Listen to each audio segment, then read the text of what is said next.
à tous, je suis très heureux de vous revoir, surtout après cette longue pause inattendue. Aujourd'hui, nous allons partir à la découverte d'un nouveau territoire. Alors vous savez, à chaque fois, je fais un territoire asiatique et un territoire européen. Cette fois-ci, c'est donc l'Europe. Et nous allons nous intéresser à notre voisin oriental, l'Allemagne. L'Allemagne, c'est un grand pays, que vous le savez, comme la Chine et la Russie. Nous allons donc le découper en plusieurs épisodes.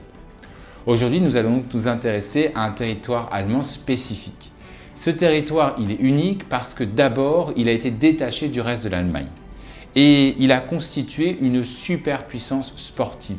Imaginez-vous, juste après l'URSS, eh bien, ce territoire avait le plus grand nombre de médailles devant les États-Unis. Ou si vous voulez, avec 17 millions d'habitants, il avait le ratio médailles-habitants le plus élevé au monde. Mais ce territoire était aussi connu au monde parce que sa capitale était divisée par un mur.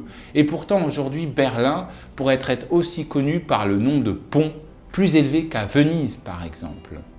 C'est aussi un territoire allemand qui abrite la plus grande forêt artificielle en raison des sols sableux. Et enfin, c'est l'un des berceaux de la porcelaine, puisqu'on y fabrique de la porcelaine à Meissen depuis, imaginez-vous, 300 ans. Eh bien, ce territoire, c'est l'Allemagne de l'Est. Et si cela vous intéresse, je vous invite fortement à regarder ce qui suit.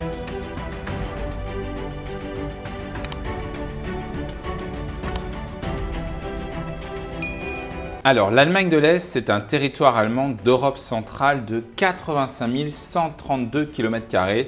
Si vous voulez, c'est à peu près la taille de l'Autriche. À l'Est, l'Allemagne de l'Est est bordée par la Pologne, au sud-est par la Tchéquie, tandis qu'au sud, à l'ouest et au nord, elle est entourée par les autres territoires allemands que nous explorerons dans les 3 prochaines vidéos consacrées à l'Allemagne. Cette région correspond en grande partie à ce qu'on a appelé la République démocratique de l'Allemagne, ou encore plus connue sous le nom de la RDA. Alors regardons plus en détail le relief de notre région. L'altitude moyenne se situe entre 200 et 250 mètres parce que si vous voulez, l'Allemagne de l'Est est située dans la grande plaine d'Europe du Nord. Au nord, nous trouvons le plateau des lacs mecklembourgeois, vaste région de plaines ondulées et de moraines glaciaires parsemées de milliers de lacs. On y trouve le lac Müritz, le plus grand lac entièrement situé en Allemagne, qui constitue l'un des principaux paysages naturels du nord-est du pays. Au centre du territoire, le relief s'élève petit à petit parce que vous avez la forêt de Thuringe ou Thüringen. Si vous voulez, il s'agit d'un massif ancien orienté du nord-ouest au sud-est. Et cette forêt forme une barrière naturelle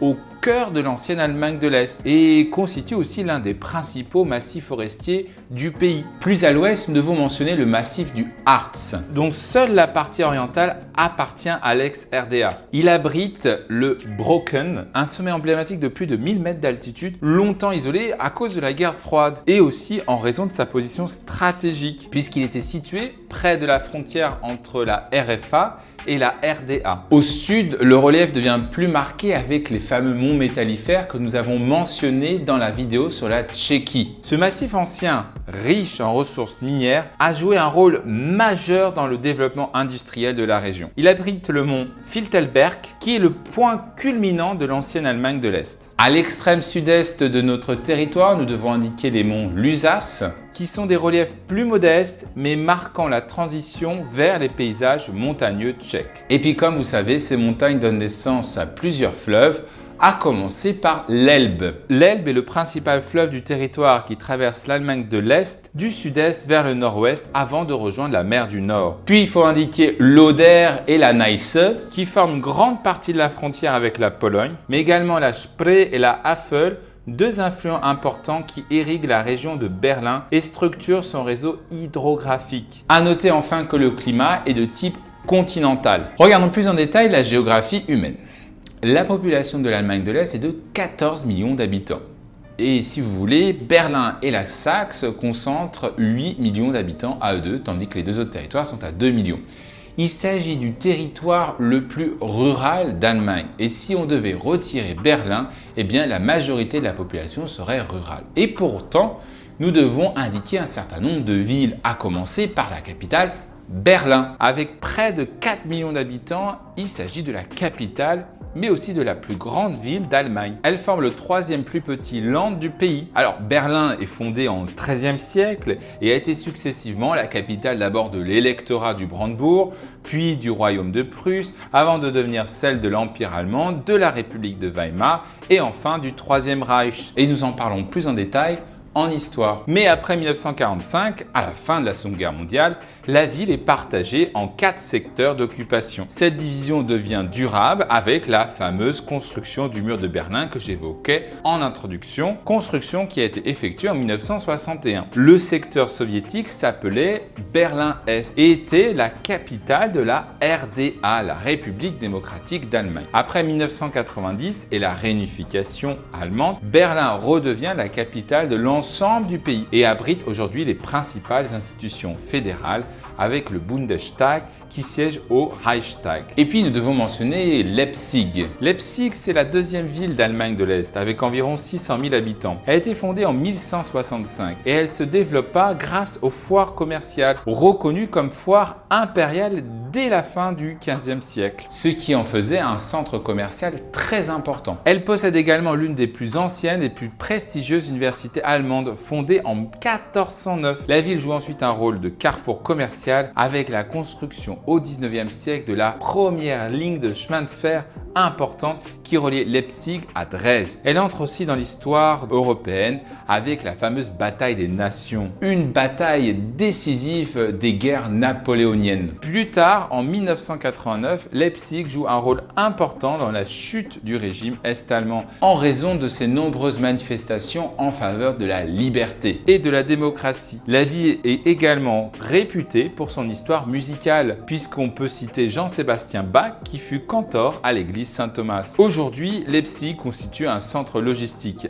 et économique importante en raison de l'importance de DHL. Et puis il faut citer Dresde. Dresde, c'est la capitale politique de la Saxe. Elle compte 500 000 habitants, mais elle est moins peuplée que Leipzig que nous avons mentionné. Fondée pour la première fois en 1206, elle devient progressivement une résidence princière. Toutefois, en février 1945, au cours de la Seconde Guerre mondiale, la ville est entièrement détruite par des bombardements alliés. Elle était connue sous le nom de la Florence de l'Elbe, en raison de ses nombreuses collections d'art et de son architecture baroque. Et enfin, toujours en Saxe, nous devons mentionner la ville de Chemnitz, qui est la troisième ville du Land et qui forme avec Zwickau le noyau économique régional. Fondée en 1136, elle se développe dès la fin du XIVe siècle. À partir de 1800, l'installation des premières filiatures de coton marque le début de son industrialisation et elle devient l'une des villes industrielles les plus importantes d'Allemagne, au point d'être nommée la Manchester saxonne. Sous la RDA, la ville prend le nom de Karl Marx Stadt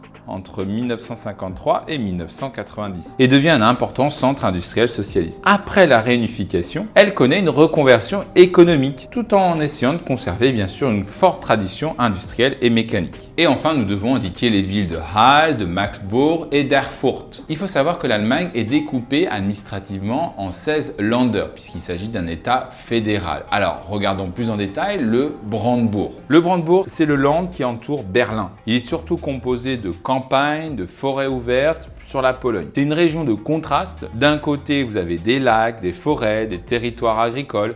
Et puis de l'autre, vous avez plutôt des pôles industriels et logistiques qui sont connectés à la capitale. L'économie repose sur l'énergie et elle est témoin, si vous voulez, d'une réindustrialisation progressive, notamment l'automobile, la batterie et les chimies. La capitale du Land est Potsdam et cette ville incarne son versant à la fois administratif et culturel. Historiquement, le Brandebourg, c'est le cœur de la Prusse. C'est ici que naît l'État prussien qui façonnera l'Allemagne moderne, avant de devenir au XXe siècle un espace frontalier. Puis, après le Brandebourg, nous devons nous intéresser à la Saxe. La Saxe est un land frontalier de la Tchéquie et de la Pologne. C'est le land le plus dense et l'un des plus industrialisés de l'Est de l'Allemagne. Il s'agit, si vous voulez, d'une petite puissance en raison à la fois de son poids économique et démographique. Son territoire est structuré en 3 pôles, Dresde, Leipzig et Chemnitz que nous avons mentionnés. L'économie saxonne repose sur une industrie de pointe. Effectivement, vous avez la microélectronique autour de Dresde, qu'on appelle la Silicon Saxony, l'automobile et la sous-traitance, mais aussi la mécanique et l'ingénierie. C'est une région de PME et de savoir-faire technique. La Saxe était en effet l'un des cœurs industriels de l'Allemagne dès le 19e siècle, avant d'être intégrée à un modèle planifié lié à la RDA. Et puis après 1990, elle subit le choc social, mais réussit mieux que d'autres Länder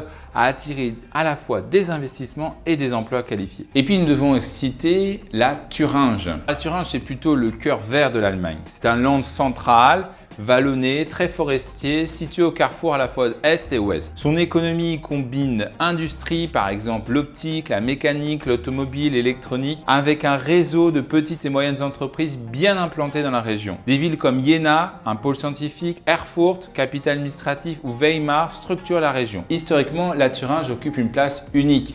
Weimar incarne l'Allemagne intellectuelle, la République de Weimar, Goethe, Schiller, mais aussi ses ombres avec la proximité de Buchenwald qui marque la mémoire du XXe siècle. Sous la RDA, la Thuringe est un espace industriel planifié, mais après 1990, elle subit une transition malheureusement difficile. Et enfin, la dernière langue que nous devons mentionner dans notre territoire, c'est la Saxe-Anhalt, qui est une langue souvent sous-estimée mais centrale dans l'histoire allemande. C'est l'un des berceaux du protestantisme, avec la ville de Wittenberg où Luther lance la réforme. Région de plaine et de plateau traversée par l'Elbe, elle combine l'agriculture productive, céréales, betteraves, élevage, ainsi qu'un tissu industriel hérité de la RDA. Son économie s'appuie sur la chimie, la pharmacie, la mécanique et la logistique située entre Berlin, Leipzig et la Ruhr. Magdeburg est la capitale du Land, mais aussi un pôle administratif et industriel, alors que Halle est connecté à la région de Leipzig, notamment par les universités et les services. Historiquement, le Land a connu une industrialisation forte,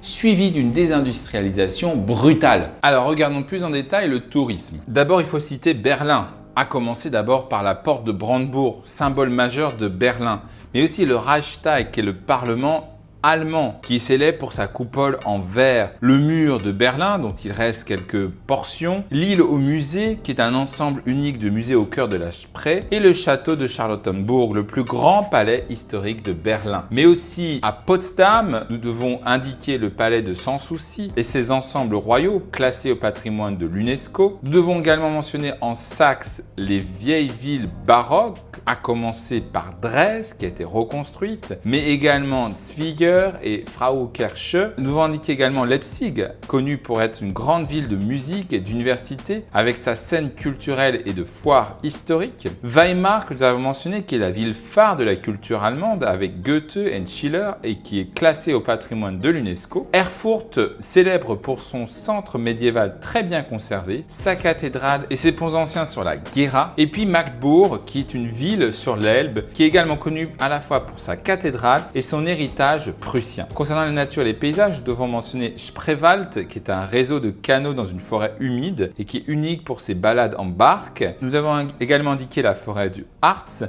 un massif de moyenne montagne pratique pour ses randonnées et ses villages. Et puis en Saxe, il faut indiquer la Suisse saxonne avec ses falaises de grès spectaculaires autour de l'Elbe, qui est un paradis également pour la randonnée. Et la forêt de Thuringe avec ses crêtes boisées, ses sentiers et ses stations nature. Enfin, concernant le patrimoine en dehors des grandes villes, nous devons mentionner Wartburg, qui est un château emblématique classé à l'UNESCO, mais également Bauhaus, qui est en fait le berceau du design moderne, lui aussi classé au patrimoine de l'UNESCO. Welinburg, qui est une vieille ville médiévale, elle-même classée au patrimoine de l'UNESCO, et Wittenberg, qui est la ville liée à Luther et à la Réforme.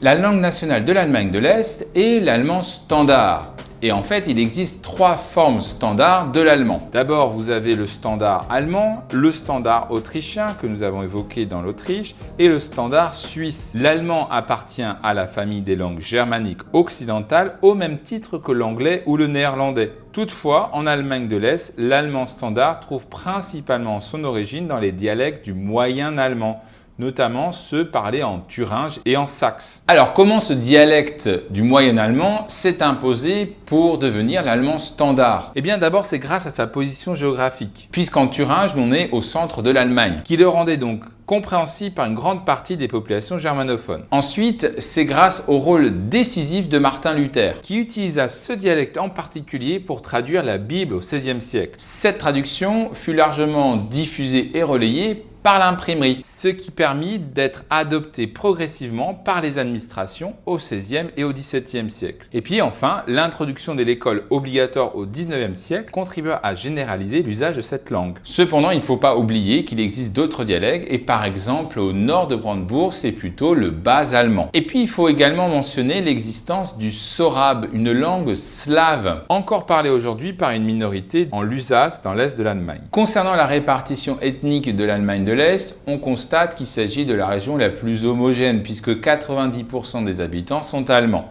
Mais il faut souligner un certain nombre de minorités étrangères, surtout dans les villes comme à Berlin, et d'une minorité historique, les Sorabes. Alors, comment explique-t-on cette répartition linguistique? Et bien là encore, c'est l'histoire qui va nous donner les clés. À l'origine, le territoire qui nous intéresse est composé de chasseurs-cueilleurs puis d'agriculteurs néolithiques vers moins 5000. Des populations de l'âge de bronze et de fer s'installent, mais elles sont mal connues parce qu'il n'existe pas encore d'écrit. Les Germains sont donc historiquement les premiers peuples connus. Parmi ceux-ci, on doit citer les Semnons, installés dans le Brandebourg actuel, les Hermoudurs en Thuringe et les Lombards, puisqu'il existe une région au nord de l'Italie. Ils sont connus à travers les sources romaines, notamment Tacite, mais aussi grâce à l'archéologie. Mais si nous devons citer un peuple germanique de cette région, c'est les Suèves. Les Romains utilisent ce terme pour désigner un grand ensemble de peuples liés entre les cultures, vivant dans des régions voisines et ayant parfois des alliances politiques. Donc vous comprenez qu'il ne s'agit pas d'un seul peuple, mais au contraire un peuple composé de différentes tribus, notamment les Marcomanes ou les Quads que nous avons mentionnés dans d'autres vidéos. Puis sous l'essor des Huns et la pression qu'ils font subir au peuple d'Eurasie, les Suèves vont connaître une migration incroyable qui va les emmener d'abord à franchir le Rhin, puis les Pyrénées en raison des dissensions dans le camp romain. Les Suèves s'installent finalement en Galicie et fondent un royaume entre 409 et 511. Mais nous l'aborderons plus en détail dans une vidéo consacrée à l'Espagne. Mais concernant notre territoire, eh bien, puisque les Suèves et les autres populations germaniques quittent ce territoire, eh bien, ce sera d'autres populations venues de l'Est, notamment les Slaves, qui vont s'installer. Et parmi ceux-ci, les Sorbes, encore présents aujourd'hui, que je venais de mentionner dans la partie linguistique. Mais aussi, on peut mentionner les Wilts, les Évélis, les Dalemniciens, et ils vivent souvent dans des villages fortifiés et forment des sociétés agricoles organisées dans des structures tribales. Et c'est à partir du Xe siècle que les rois germaniques essayent de reprendre ce territoire occupé par les Slaves. Et c'est notamment le cas sous Henri Ier et Othon Ier qui attaquent ces tribus slaves, font des forteresses, imposent des tribus et lancent la christianisation. Ceci a pour conséquence que des villes importantes apparaissent comme Magdebourg qui devient un centre religieux majeur. Mais cette domination politique allemande demeure fragile et c'est pour cela qu'en 983, une grande révolte slave chasse les Germains de la région. Certaines zones deviennent même slaves pendant 200 ans. Alors pourquoi les Allemands insistent pour s'y installer? Eh bien d'abord, Henri Ier agit parce qu'il est roi de Germanie et qu'il souhaite protéger son royaume contre les incursions slaves. Puisque les Slaves n'étaient pas seulement installés, ils effectuaient également des raids dans le reste de l'Allemagne. De plus, lui et son fils Othon veulent renforcer leur autorité. Or, en promettant des terres à l'Est, ils contrôlent d'une part les élites germaniques et ils utilisent le prétexte de la christianisation puisque les peuples slaves étaient majoritairement païens. Enfin, il ne faut pas oublier que ces conquêtes répondent à des motivations économiques. Et donc, pour défendre ces territoires frontaliers, les rois germaniques vont progressivement l'organiser autour de marches militaires, notamment autour de l'an 1000. Une marche, pour rappel, c'est un territoire organisé militairement pour défendre contre les incursions slaves. Nous l'avons déjà vu avec le Danemark, qui est étymologiquement la marche des Danois, ou l'Autriche, Österreich, qui était là également une marche pour défendre contre les incursions slaves. Chaque marche est dirigée par un margrave ou Markgraf en allemand, c'est-à-dire un comte militaire chargé de la défense de la frontière. Il dispose pour cela de moyens militaires comme des chevaliers, des forteresses et il peut mobiliser des hommes libres locaux. Pour entretenir ses forces, il dispose aussi de revenus fonciers tirés de la terre, mais aussi de tribus versées par les Slaves soumis et il peut contrôler les routes commerciales où il perçoit des péages péages et des taxes sur les marchés. Parmi ces marches, on peut citer la Nordmark, la marche du Nord, qui constitue la future base du Brandebourg. Peuplée de Slaves comme les Heveli, il s'agit d'une zone instable, perdue après la révolte slave que je mentionnais de 983, mais reprise petit à petit au XIIIe siècle. On peut aussi mentionner la marche de Meissen, région stratégique contre les Slaves qui deviendra une partie essentielle de la Saxe, ainsi que la marche de Lusace ou Lausitz en allemand, où les populations slaves, notamment les Sorbes, survivront le plus longtemps. Enfin, il existe également les marches de Mersbourg et de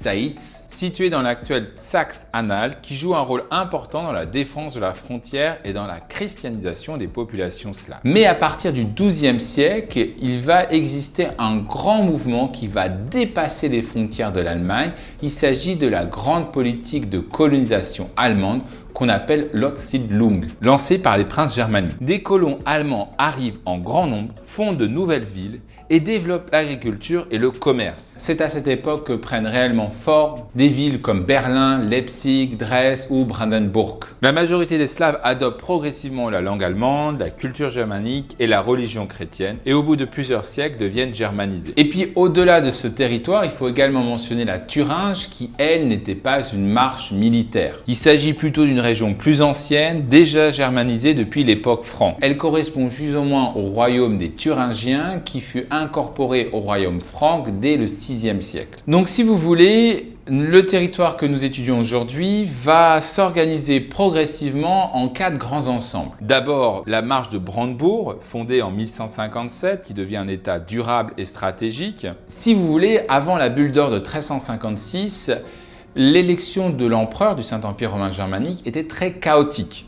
Donc pour éviter les problèmes, on va décider d'éditer un certain nombre de règles, notamment cette bulle d'or de 1356, à la suite de laquelle on va nommer 7 grands princes électeurs, dont le margrave de Brandebourg. Plus au sud, c'est la Thuringe, plus ancienne, formée au Moyen-Âge. Le Landgravia de Thuringe est dominé par la dynastie des Ludovinges. La ville d'Erfurt, elle, devient un centre commercial et religieux important. Et puis après le XIIIe siècle, la Thuringe se fragmente en plusieurs petits États, un morcellement politique qui sera la caractéristique de la Thuringe durant tous les autres siècles. Puis nous devons mentionner la Saxe-Anhalt qui est tout aussi morcelée que la Thuringe, mais qui a pour particularité d'être sous la puissance de l'archevêque de Magdebourg. Située à un carrefour stratégique, cette région joue un rôle important dans la christianisation des populations, mais aussi dans la transformation religieuse qui se prépare. Et puis enfin, et surtout, vous avez la Saxe qui est issue de la marche de Meissen, qui devient sous la dynastie des Wettin l'un des États les plus puissants du Saint-Empire romain germanique. La Saxe, au même titre que le Brandebourg, va elle aussi devenir l'un des princes électeurs après la fameuse bulle d'or de 1356. Ce qui en fait l'un des territoires politiques majeurs de l'Empire et un centre d'influence essentiel. Parallèlement à cette organisation politique, la région connaît un fort développement urbain et économique à partir du XIIe siècle. L'agriculture progresse, les terres sont mises en valeur, de nombreuses villes se développent, des centres importants émergent comme Leipzig, Magdebourg ou Erfurt, favorisant l'essor du commerce et la circulation des idées. Peu à peu, vous avez une société plus instruite qui apparaît et qui est plus ouverte aux débats théologiques et religieux et qui va profiter à un certain Luther. C'est en effet dans cet espace dynamique, à la fois politique, urbain, intellectuel, qu'émerge un moine nommé Luther. Né en 1483 à Eisleben, dans l'actuelle Saxe-Anhalt, Luther étudie à l'université d'Erfurt en Thuringe avant d'entrer dans un monastère augustin. En 1512, Luther devient professeur de théologie à Wittenberg et commence à se poser des questions sur les pratiques religieuses de son temps. En 1517, il publie ses célèbres 95 thèses contre la vente des indulgences, marquant le début de la réforme protestante. Cette réforme entraîne des conséquences profondes. 1. Sur le plan religieux, Luther remet en cause l'autorité du pape et affirme que le salut dépend avant tout de la foi. 2. Plusieurs princes adoptent le protestantisme, comme dans le Brandebourg, dans la Saxe ou en Thuringe. En devenant chefs religieux dans leur territoire, ces princes renforcent à la fois leur pouvoir, mais ils récupèrent toutes les terres des évêchés et des monastères, ce qui enrichit énormément leurs leurs États. La réforme provoque une transformation politique et intellectuelle majeure. En traduisant la Bible en allemand, par exemple, Luther contribue à diffuser l'allemand écrit, à développer l'éducation et il favorise une certaine unification linguistique. Mais ces changements entraînent des tensions profondes. En effet, les conflits religieux éclatent dans plusieurs régions et finissent par conduire un siècle plus tard à ce qu'on appelle la guerre de 30 ans. Malgré toutes ces péripéties, regardons plus en détail la destinée singulière du Brandebourg. Donc, on s'était arrêté en disant qu'elle a obtenu, grâce à la bulle d'or de 1356, un statut particulier, celui d'être prince électeur. La raison s'explique par le fait que le Brandebourg figurait déjà parmi les principales puissances et qu'il s'agissait d'un territoire stable et ancien et surtout d'une région stratégique protégeant la frontière orientale. Et puis, à partir de 1415, le Brandebourg va être confié par l'empereur à une dynastie qui va complètement modifier la région. Ce sont les Hohenzollern. Originaires du sud de l'Allemagne, ils ont été choisis comme des alliés fidèles. Alors ceux-ci renforcent l'administration, développent l'armée, agrandissent progressivement leur territoire tout en déplaçant leur résidence vers Berlin qui va devenir un centre politique majeur. En 1618, un tournant fondamental fait que le prince électeur du Brandebourg hérite du duché de Prusse, car il n'y avait plus d'héritier direct. Comme le duché de Prusse que nous avons évoqué dans de précédentes vidéos, eh bien, le Brandebourg va avoir une union personnelle, Brandebourg-Prusse, ce qui va aussi accroître à la fois son territoire, mais aussi un accès vers la mer Baltique, puisque le territoire de Brandebourg était un territoire enclavé. Pendant la guerre de 30 ans, le territoire est durement touché, mais le Brandebourg obtient de nouveaux territoires à la fin, notamment en Poméranie orientale. Son dirigeant, le grand électeur Frédéric Guillaume, va en profiter pour à la fois centraliser l'armée, renforcer l'économie, attirer les réfugiés protestants et développer son armée. Face à la menace suédoise que nous avons évoquée dans la vidéo sur la Suède, le grand électeur s'allie à la Pologne, ce qui met fin à la suzeraineté polonaise sur la Prusse. En 1701, le prince électeur Frédéric III se fait couronner roi en Prusse et devient roi de Prusse. Il adopte ce titre car le Brandebourg faisant partie du Saint-Empire romain germanique, il lui était donc impossible de s'élever en tant que roi de Brandebourg.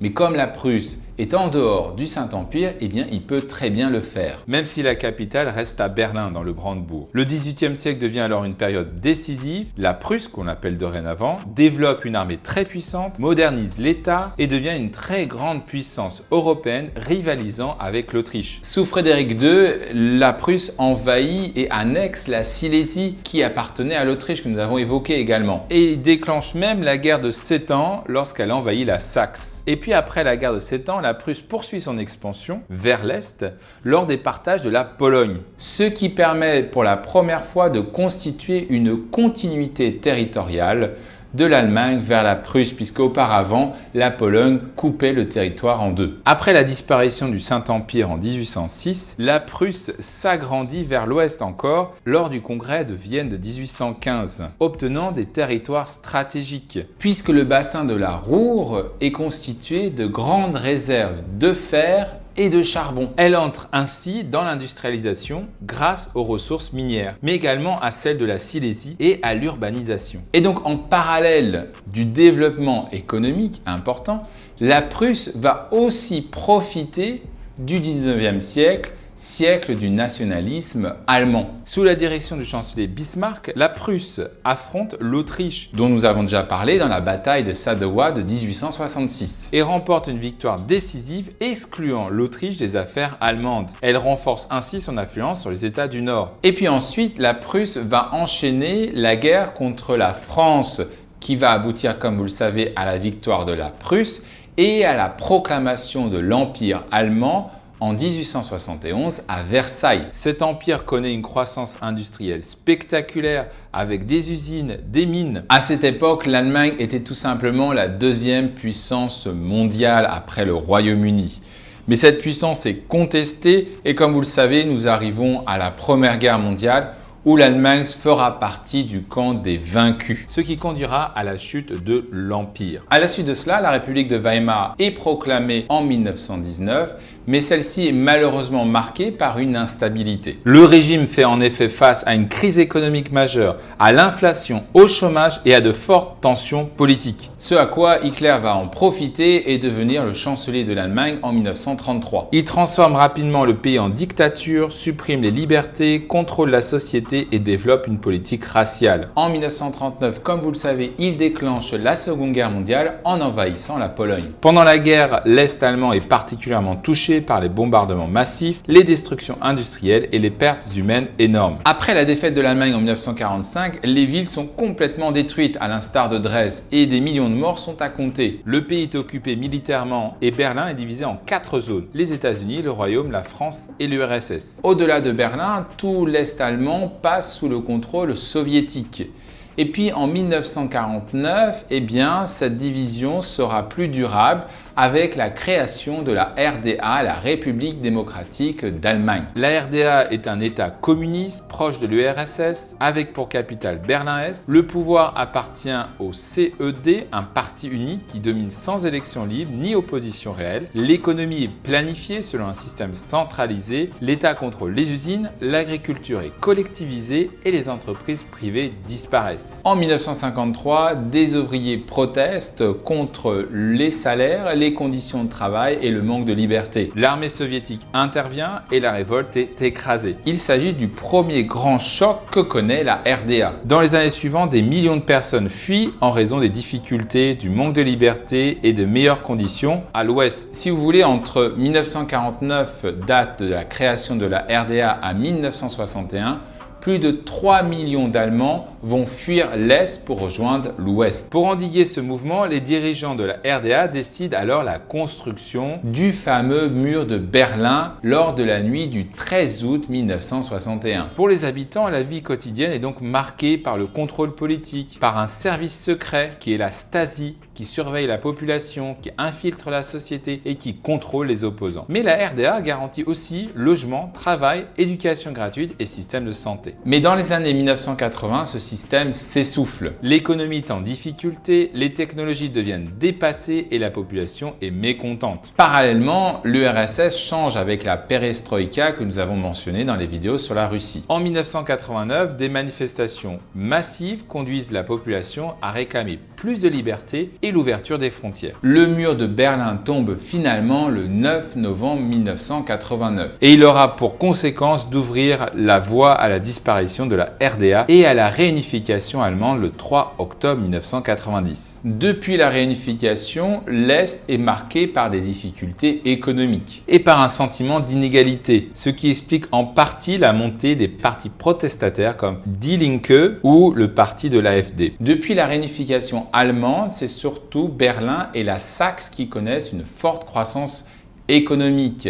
La Thuringe connaît quant à elle une croissance modérée, alors que la Saxe-Anhalt connaît une croissance beaucoup moins dynamique. Cependant, les Länder de l'Est connaissent aussi une transformation brutale, puisque on a assisté à la fermeture d'usines, le chômage massif et la migration vers l'Ouest. Pour vous donner un ordre d'idée, le PIB de Berlin a augmenté de plus de 144% les 25 dernières années, alors que la Saxe-Anhalt n'a connu qu'une croissance de 10%. À titre de comparaison, le PIB par habitant à Berlin est de plus de 50 000 €, alors qu'il est de moins de 35 000 dans la Saxe-Anhalt. Et puis, l'Est allemand est le territoire allemand qui connaît le plus fort taux de chômage, à plus de 7%. Enfin, il faut noter que la monnaie utilisée est bien évidemment l'euro. Dans l'ensemble de la région, le secteur tertiaire domine largement, 70% de l'activité, notamment grâce à Berlin, comme capitale à la fois politique mais centre de services, ainsi que développement des technologies, de la logistique et de la recherche. Le secteur secondaire demeure important, avec 28% en raison d'un héritage industriel solide et aujourd'hui modernisé autour de l'automobile, la mécanique ou la microélectronique. Et puis, il faut mentionner le secteur primaire, minoritaire avec environ 2%. Les grands groupes du pays sont d'abord la Deutsche Bahn dans le transport ferroviaire, qui est la plus grande entreprise basée à Berlin. Dans les grandes entreprises industrielles importantes, il faut mentionner Carl Zeiss, qui est dans l'optique de haute précision, Jenoptik, qui est dans le laser, Leag, qui est une grande entreprise énergétique de l'Est, et Stork, qui est connu pour être un des plus grands producteurs mondiaux de sucreries, notamment avec Wertherz Original. Concernant la culture et la société, nous devons d'abord mentionner un certain nombre d'écrivains allemands, à commencer par Johann Wolfgang von Goethe, écrivain installé à Weimar et la figure majeure du classicisme allemand, auteur de Faust, mais aussi Friedrich Schiller, écrivain et dramaturge associé à Weimar et à son ami Goethe. On peut citer Gotthold Ephraim Lessing, qui est un écrivain né à Kamenz, en Saxe, qui est l'une des figures des Lumières allemandes, auteur de Nathan le Sage. Puis, parmi les artistes allemands, nous devons mentionner Johann Sebastian Bach, compositeur né à Thuringe, considéré comme l'un des plus grands musiciens de l'histoire, auteur des concertos brandebourgeois et de nombreuses cantates. Nous devons également indiquer Richard Wagner, compositeur né à Leipzig, célèbre pour ses opéras monumentaux comme L'Anneau de Nibelung. Il ne faut pas non plus oublier Robert Schumann, compositeur ayant travaillé dans la région rhénane, mais né dans l'Est allemand, figure majeure du romantisme. Enfin, concernant les scientifiques, nous devons mentionner Gottfried Wilhelm Leibniz, qui est un philosophe et mathématicien né à Leipzig, co-inventeur du calcul infinitésimal et figure majeure de la pensée scientifique européenne. Et enfin, Max Planck, qui est un physicien ayant longtemps travaillé à Berlin, ayant obtenu le prix Nobel de physique en 1918. Concernant la gastronomie, nous devons d'abord mentionner le Kartoffelsuppe, une soupe de pommes de terre très répandue, la Sauerbraten, qui est un rôti mariné souvent servi avec chou rouge, le Kartoffelpuffer, une galette de pommes de terre, le Bratwurst, qui est une saucisse grillée très populaire, et des spécialités majeures comme la Thüringer Rostbratwurst, qui est une des saucisses les plus célèbres d'Allemagne, et la Thüringer Klöße, qui sont des grosses boulettes de pommes de terre. Enfin, en dessert, il faut mentionner le Dresdner Schoteln, qui est un gâteau de Noël mondialement connu, le Eierschöcke, qui est un gâteau typique de Dresde, et le Leipziger Lerke, qui est une petite pâtisserie traditionnelle. Concernant le sport, il y a énormément de choses à organiser. D'abord, en 1936, l'Allemagne a accueilli les Jeux Olympiques à Berlin. Organisés par le régime nazi et utilisés comme outil de propagande pour montrer la puissance de l'Allemagne, ces Jeux sont surtout connus par la performance de l'athlète américain Jesse Owens qui a contredit l'idéologie raciale, mais également par l'Olympiastadion qui est construit à cette époque et qui existe toujours aujourd'hui. Et puis comme je le mentionnais en introduction, la RDA a obtenu plus de 500 médailles dont 200 en or, car dans la RDA, le sport était très organisé et très utilisé pour la propagande internationale. Aujourd'hui, Berlin est aussi connu pour ses clubs, à commencer par le Hertha Berlin, plusieurs fois champion d'Allemagne dans les années 20 et 30, mais aussi l'Union Berlin et l'Alba Berlin au basket,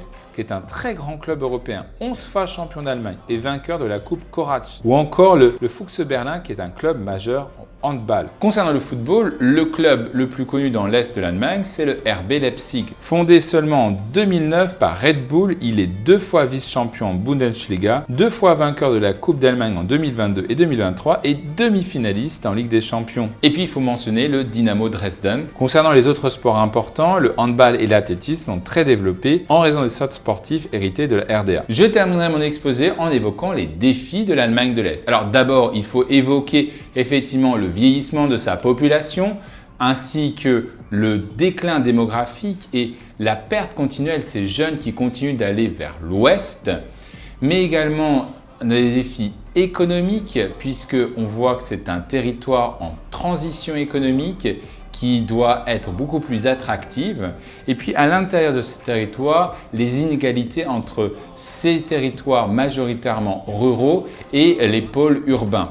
Enfin, concernant les défis environnementaux, il faut citer la transition énergétique. Voilà, comme toujours, si vous avez aimé, n'hésitez pas à liker, à partager et à vous abonner. Quant à moi, je vous retrouve dans une prochaine vidéo. À très bientôt. Merci, au revoir.